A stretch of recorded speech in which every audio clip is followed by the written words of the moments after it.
ಒಂದೇ ದಿನ 1,146 ಕೋಟಿ ಮೊತ್ತದ ಅಭಿವೃದ್ಧಿ ಕಾರ್ಯಗಳಿಗೆ ಚಾಲನೆ ನೀಡಿದ್ದೇವೆ. ಅಭಿವೃದ್ಧಿಗೆ ಹಣ ಇಲ್ಲ ಎಂದು ಸುಳ್ಳು ಹೇಳುವ ಬಿಜೆಪಿಗೆ ಇದು ನಮ್ಮ ಸರ್ಕಾರದ ಉತ್ತರ ಎಂದು ಮುಖ್ಯಮಂತ್ರಿ ಸಿದ್ದರಾಮಯ್ಯ ಹೇಳಿದ್ದಾರೆ.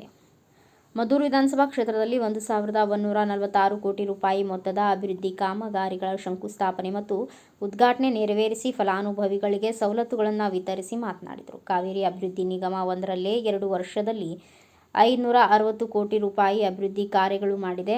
4 ವರ್ಷ ಬಿಜೆಪಿ ಸರ್ಕಾರ ಮದ್ದೂರಿನಲ್ಲಿ ಏನು ಮಾಡಿದೆ ಎನ್ನುವುದಕ್ಕೆ ಜನತೆಗೆ ತೋರಿಸಿ. ಹಲವು ವರ್ಷಗಳಿಂದ ಬಾಕಿ ಉಳಿದಿದ್ದ ಮಂಡ್ಯ ಸಕ್ಕರೆ ಕಾರ್ಖಾನೆಯ ವಿದ್ಯುತ್ ಬಿಲ್ ಚುಕ್ತಾ ಮಾಡಿದ್ದು ನಾವು. ಕಾರ್ಖಾನೆಯ ಪುನಶ್ಚೇತನಕ್ಕೆ 52 ಕೋಟಿ ರೂಪಾಯಿ ಕೊಟ್ಟಿದ್ದು ನಾವು. ಹಾಲು ಉತ್ಪಾದಕರ ಸಂಘದ ಮನವಿಗೆ ಸ್ಪಂದಿಸಿ ಹಾಲು ಉತ್ಪಾದಕರಿಗೆ ಲೀಟರ್ಗೆ 5 ರೂಪಾಯಿ ಸಹಾಯಧನ ಒದಗಿಸಿದ್ದು ನಾವು. ಈಗ ಮತ್ತೆ ಮಂಡ್ಯ ಸಕ್ಕರೆ ಕಾರ್ಖಾನೆಗೆ 10 ಕೋಟಿ ರೂಪಾಯಿ ಕೊಟ್ಟಿರುವುದು ನಮ್ಮ ಸರ್ಕಾರ. ಮಂಡ್ಯ ಕೃಷಿ ವಿವಿ ಆರಂಭಿಸಿ ಅಗತ್ಯ ಅನುದಾನ ಕೊಟ್ಟಿರುವುದು ನಾವು. ಇದು ಕಾಂಗ್ರೆಸ್ ಪಕ್ಷ ಮತ್ತು ಕಾಂಗ್ರೆಸ್ ಸರ್ಕಾರದ ಬದ್ಧತೆ ಎಂದು ವಿವರಿಸಿದರು.